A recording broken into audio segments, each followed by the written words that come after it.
بسم اللہ الرحمن الرحیم۔ سعید بن مسیب اور عروہ بن زبیر سے روایت ہے کہ حکیم بن حزام مشہور صحابی نے بیان کیا کہ میں نے ان حضرت صلی اللہ علیہ وسلم سے مانگا، آپ نے مجھ کو دیا، پھر مانگا، پھر آپ نے دیا، پھر فرمانے لگے حکیم یہ دنیا کا روپیہ پیسہ دیکھنے میں خوشنما اور مزے میں شیریں ہے، لیکن جو کوئی اس کو سیر چشمے سے لے اس کو برکت ہوتی ہے، اور جو کوئی جان لڑا کر حرص کے ساتھ اس کو لے اس کو برکت نہ ہوگی۔ اس کی مثال ایسی ہے جو کماتا ہے لیکن سیر نہیں ہوتا، اور اوپر والا یعنی دینے والا ہاتھ نیچے والے یعنی لینے والے ہاتھ سے بہتر ہے۔ حکیم نے عرض کیا، یا رسول اللہ، قسم اس کی جس نے آپ کو سچا پیغمبر کر کے بھیجا، میں تو آج سے آپ صلی اللہ علیہ وسلم کے بعد کسی سے کوئی چیز کبھی نہیں لینے کا، مرنے تک۔ پھر حکیم کا یہ حال رہا کہ ابو بکر صدیق رضی اللہ عنہ ان کا سالانہ وظیفہ دینے کے لیے ان کو بلاتے، وہ اس کے لینے سے انکار کرتے۔ پھر حضرت عمر رضی اللہ عنہ نے بھی اپنے خلافت میں ان کو بلایا ان کا وظیفہ دینے کے لیے، لیکن انہوں نے انکار کیا۔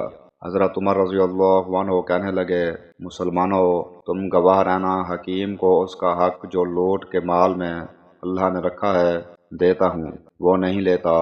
غرض حکیم نے ان حضرت صلی اللہ علیہ وسلم کے بعد پھر کسی شخص سے کوئی چیز قبول نہیں کی، اپنا وظیفہ بھی بیت المال میں نہ لیا، یہاں تک کہ ان کی وفات ہو گئی، اللہ ان پر رحم کرے۔ صحیح بخاری حدیث نمبر 2750۔ ابن عباس رضی اللہ عنہما نے بیان کیا کہ شروع اسلام میں میراث کا مال اولاد کو ملتا تھا اور والدین کے لیے وصیت ضروری تھی، لیکن اللہ تعالیٰ نے جس طرح چاہا اس حکم کو منسوخ کر دیا۔ پھر لڑکے کا حصہ 2 لڑکیوں کے برابر قرار دیا، اور والدین میں سے ہر ایک کا چھٹا حصہ، اور بیوی کا اولاد کی موجودگی میں 8واں حصہ، اور اولاد کے نہ ہونے کی صورت میں چوتھا حصہ قرار دیا۔ اسی طرح شوہر کا اولاد نہ ہونے کی صورت میں آدھا، اور اولاد ہونے کی صورت میں چوتھائی حصہ قرار دیا۔